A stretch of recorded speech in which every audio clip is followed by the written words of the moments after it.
We have like a turkey feather up here. The actual handle that I made is a bent twig with seed pods, and I put a piece of green daffodil leaf in and a twig, and we have pine needles. These are seed pods here. Another feather, pine cones. I put a twig in here that had lichen on it. I thought the lichen was kind of interesting. And then at the very bottom, I put another twig in to kind of make a base, and I just tied little gumballs on it. They're sweet gumballs from a sweet gum tree. And I thought they kind of gave it a little bit of motion and a little bit of levity too. So this is your craft, but of course, each one will be totally different because that's what's fun about nature. This requires that you go outside and you gather lots of fun things that you can kind of poke into this. And I don't think I need to explain basic weaving too much because I think most of you have already woven pot holders. It's the same principle. You just go in and out, in and out. Now, for those of you who can't get outside at all, or let's say the day you want to do this craft, the weather is not cooperating and it's raining, you can do this inside your house too. Instead of foraging for nature and little objects of nature, you can forage right in your house and find things that actually will sort of make a memory weaving according to what you find in the house. Now this particular one I hung from an old necklace, and let's see if I can explain some of these things, if I can use both hands. I put a wooden fork in here. I put a piece of bandana. I put a ribbon. I put a pencil. I put a little, it looks like metal, but it's a plastic spoon. These are just artificial leaves off of an artificial wreath. I put a dog collar in here from my dog when she was a puppy, and it's even got her little tag on it. Another piece of a bandana. I think we have a single chopstick in here. We have a ribbon with crayons, another piece of bandana, an old paintbrush.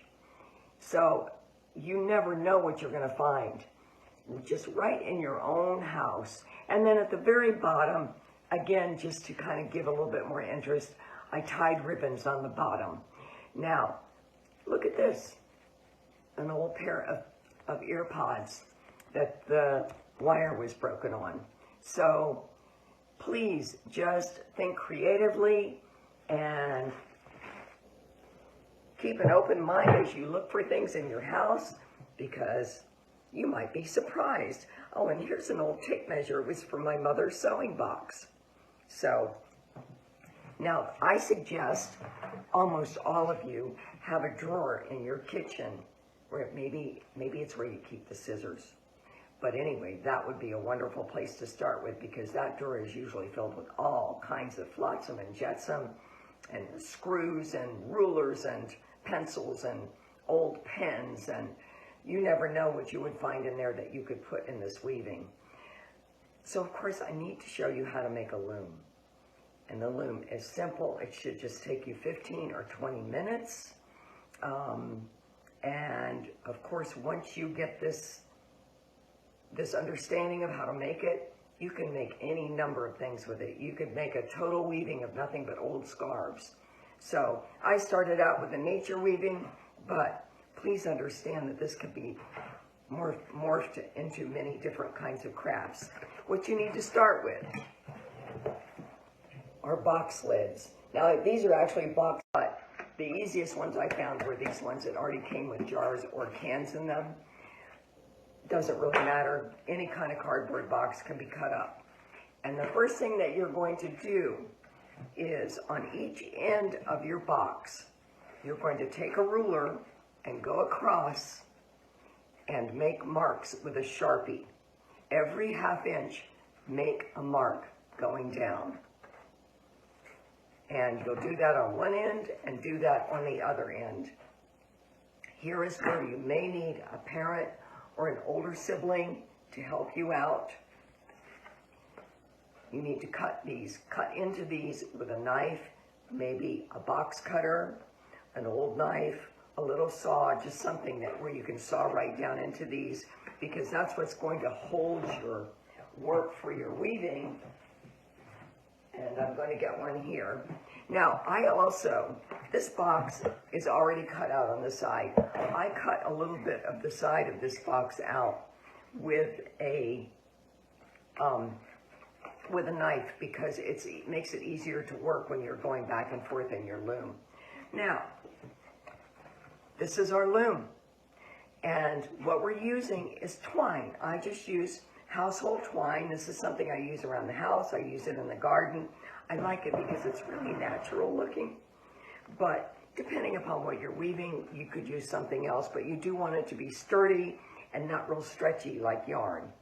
So, and you're going to stop. You're going to go back and forth. I'll take this one undone right here on the end.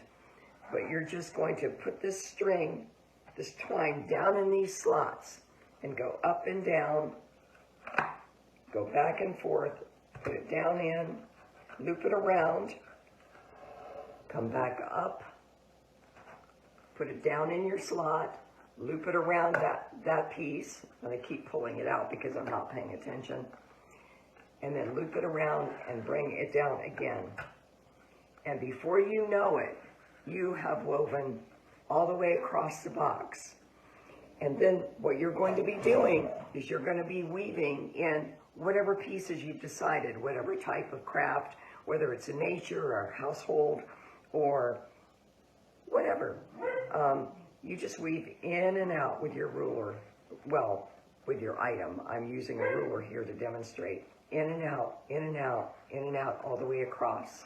Now, if you were doing this out of total like string or something, or yarn, you would go back and forth with the same piece. But all you're going to do with your nature craft or your house craft is you're just going to weave it once across, and then you're going to put something else beneath it and go down and down and down until you achieve what you want to achieve in it. You may take pieces in or out, try things that don't work. You'll get it. And each one is going to be extremely individual and very interesting, and I think you'll enjoy it when you actually see it on your wall.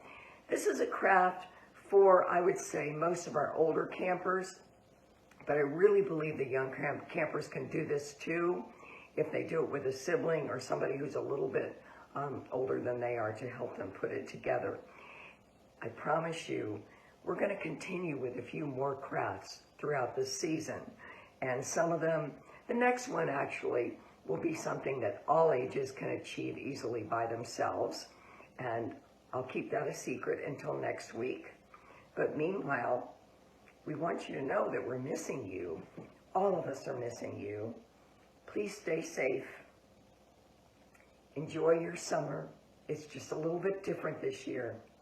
But we can be together in spirit, even if we're not actually together. And we will be together again soon. Bye.